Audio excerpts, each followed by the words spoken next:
Hello friends, today we'll talk about how to fix or how to solve the problem of ColorNote. You click on settings. Here in this page we go to apps, default apps, app settings. In this list you will search about not here. You'll search about ColorNote app. Then in this page of app info you will search about or you will click on first stop.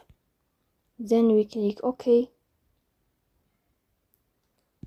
Here you will enter to the window of storage. Then we click on clear cache.